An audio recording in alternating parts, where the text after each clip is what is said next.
இயேசு கிறிஸ்துவில் பிரியமுள்ள சகோதர சகோதரிகளே, அன்னையுடைய அன்பு பிள்ளைகளே, இயேசுவின் இனிய நாமத்தில் உங்கள் அனைவருக்கும் என் இனிய காலை வணக்கம். இன்று வெள்ளிக்கிழமை திருதி ஆண்டவருக்கு ஒப்புக் கொடுக்கக்கூடிய அற்புதமான உன்னதமான நாளில் நீங்க எல்லாரும் நல்லா இருக்கணும், ஆசீர்வாதமாக இருக்க என்னோடு இணைந்து நேர்மறை சிந்தனையோடு இந்த புதிய நாளை நாம் தொடங்குவோம். இன்று இந்த மாதத்துடைய இறுதி நாள் 31ஆம் தேதி. இந்த 31 நாட்கள் ஆண்டவர் நம்மையும் நம்மை சார்ந்தவர்களையும் நம்முடைய பிள்ளைகளையும் நம்முடைய தொழிலையும் படிப்பையும் காரியத்தையும் நிகழ்வையும் மற்றும் நல்ல உடல்நலத்தை கொடுத்த கிருபையை நினைத்து பார்த்து நன்றி பெருக்கோடு இந்த புதிய நாளை நாம் தொடங்குவோம். ஆண்டவருக்கு நன்றி செலுத்துவோம். இந்த அக்டோபர் மாதத்தில் நல்லதோ கெட்டதோ அத்தனையும் அவருடைய கிருபையால் அவருடைய ஆசீர்வாதத்தால் நடந்தேறியது, அவருடைய திட்டப்படி நடந்தேறியது. அத்தனைக்கும் ஆண்டவரே உமக்கு நன்றி, உமக்கு தோத்திரம் என்று திருதி ஆண்டவருக்கு நாம் நன்றி செலுத்துவோம். பிரியமான சகோதர சகோதரிகளே, இன்றைய நாளுடைய நற்செய்தியில மனித நேயம் முக்கியமா அல்லது சடங்கு சம்பிரதாயங்கள் முக்கியமா? மனித நேயத்தை விட விலங்குகளை நேசிக்கக்கூடிய நபர்களுக்கு மத்தியில் இன்று ஆண்டவர் என்ன கூறுகிறார்? மனித நேயமே முக்கியம். விலங்கு பிரியர்கள் இருக்கலாம், ஆனால் அதை விட மனிதர்கள் முக்கியம் அல்லவா? என்னுடைய சாயலில் படைக்கப்பட்டவர்கள் முக்கியம் அல்லவா? ஆகையால் இன்றைய நாளில் நீர்க்கோவை நோயினால் பாதிக்கப்பட்ட நபரை ஓய்வு நாளில் ஆண்டவர் குணப்படுத்துகிறார். நீர்க்கோவை நோய் ஒருவேளை நீரிழிவு நோயா அல்லது சர்க்கரை வியாதியா என்ன என்று நமக்கு தெரியவில்லை. ஆனால் நீர்க்கோவை நோயிலிருந்து ஓய்வு நாளில் ஆண்டவர் குணப்படுத்துகிறார். குணப்படுத்துவது சரியா தவறா என்று கூட அவர் கேட்கின்றார். தெரிந்தால் பதில் சொல்லவும், தெரியவில்லை என்றால் தெரியவில்லை என்று சொல்வதே நல்லது. இந்த பரிசேயர் கூட்டத்தை போல அமைதி காப்பது ஆபத்தானது. நிறைய நேரங்களில் நாம் சொல்ல வேண்டிய நேரத்தில், பேச வேண்டிய நேரத்தில் பேசுவதில்லை, மௌனம் காப்பது. அந்த மௌனம் எதற்காக? கிடைக்கக்கூடிய விஷயத்தை நியாயப்படுத்துவதற்காகவா அல்லது மற்றவர்களை காயப்படுத்தக்கூடாது என்பதற்காகவா? பிரியமான சகோதர சகோதரிகளே, இன்றைய நாளுடைய நற்செய்தியில தெரிந்தால் தெரியும் என்று சொல்லுங்கள், தெரியவில்லை என்றால் தெரியவில்லை என்று சொல்லுங்கள். மௌனம் காக்காதீர்கள், அமைதி காக்காதீர்கள். ஏனென்றால் இந்த அமைதி எதற்கான அமைதி? பிரியமான சகோதர சகோதரிகளே, இங்கு ஆண்டவர் என்ன கூறுகிறார்? ஒருவேளை ஓய்வு நாளில் மாடோ உன்னுடைய குழந்தையோ கிணற்றில் விழுந்து விட்டது என்றால் நீ அதை காப்பாற்றாமல் இருப்பீரா? காப்பாற்றுவீர் அல்லவா? அங்கு உனக்கென்று ஒரு நீதி, மற்றவருக்கென்று வேறு நீதியா? இல்லை.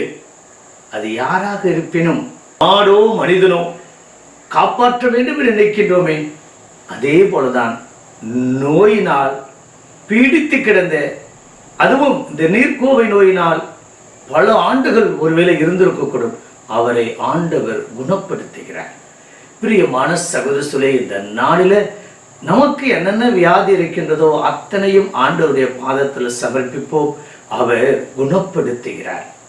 நம்மிடமிருந்து அவர் எதிர்பார்ப்பதெல்லாம் நல்லது செய்ய நேரங்காலம் பார்க்காதே, நல்லது செய்ய நேரத்தை தள்ளி போடாதே. இது நல்லது என்று தெரிந்தால் அதை எவ்வளவு ரிஸ்க் ஆனாலும் அதனை செய்து முடிக்க வேண்டும். அதுவே என்னுடைய விருப்பம் என்று கூறுகிறார். பிரியமான சகோதரர்களே, ஆண்டவரை பாருங்கள். சட்ட திட்டங்களையோ அல்லது நேரங்காலத்தையோ அல்லது மற்றவர்கள் என்ன பேசுவார்கள் என்றோ அல்லது அவருக்கு எதுவும் பிரச்சனை வருமோ என்று அவர் ஒருபோதும் யோசிக்கவில்லை. அவர் மனித நேயத்தை பார்த்தார், நன்மை நிறைந்தவராயிருந்தார். அவரை பொறுத்தவரையில் நன்மை செய்வது மட்டும்தான் அவருடைய லட்சியமாக இருந்தது. நல்ல நேரம் பார்ப்பது, ராகு காலம் பார்ப்பது அல்லது ஒவ்வொரு சடங்கு சம்பிரதாயங்களுக்கும் கத்தோலிக்க கிறிஸ்தவர்களாக இருந்தாலும் கூட காலண்டரில் இருக்கக்கூடியதை நம்ம பார்த்து தான், புதுமனை புகுவிழாவாக இருக்கட்டும் அல்லது திருமண காரியமாக இருக்கட்டும், புதுநன்மையாக இருக்கட்டும், ஏன் பேர் வைக்கக்கூடிய சடங்காக கூட இருக்கட்டும், அத்தனையும் நல்ல நேரம், ராகு காலம் அல்லது வேறு ஏதாவது அஷ்டமி, நவமி அல்லது தேய்பிறை, வளர்பிறை என்று என்றும் நம்முடைய கத்தோலிக்க கிறிஸ்தவர்கள் ஒரு குட்டி குழந்தைக்கு பெயர் வைப்பதை கூட அவர்கள் சாங்கிய சம்பிரதாயம் பார்க்கின்றார்கள். இது உண்மையான சம்பவம்.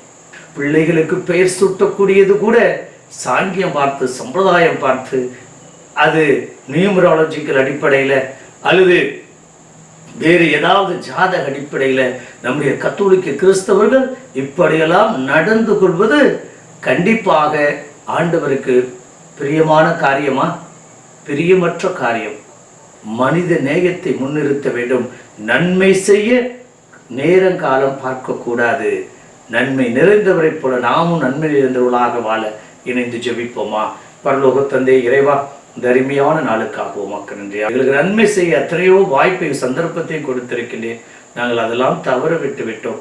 இனிமேல் வரக்கூடிய நாட்களில் எப்படிப்பட்ட சூழ்நிலையிலும் மனித நேயத்தை மட்டுமே நாங்கள் முன்னிறுத்தி, இதோ நிறைய நேரங்களில் மற்றவங்களுக்கு வீட்டில் மற்றவர்களுக்கு உணவு கொடுப்பதில், ஆனால் தெருவில் இருக்கக்கூடிய நாய்க்கும் ஆடு மாடுகளுக்கும் விலங்குகளுக்கும் உணவு கொடுப்பது, விலங்குகளுக்கு கொடுக்கக்கூடிய அந்த மதிப்பும் மரியாதையும் கூட மனிதர்களுக்கு கொடுக்காத சமூகத்தை நாங்கள் அன்றாடம் பார்த்து கொண்டு தான் இருக்கிறோம்.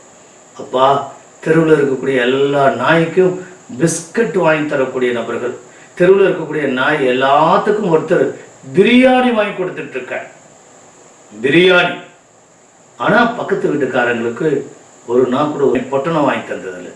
அப்பா தகவல், இப்படிப்பட்ட மனித சூழ்நிலையில் விலங்குகளை விட மனிதர்கள் மேன்மையானவர்கள், விலங்குகளை விட மனிதர்கள் முக்கியத்துவம் வாய்ந்தவர்கள், விலங்குகளை விட கடவுளுடைய சாயலில் மனிதர்கள் படைக்கப்பட்டவர்கள்.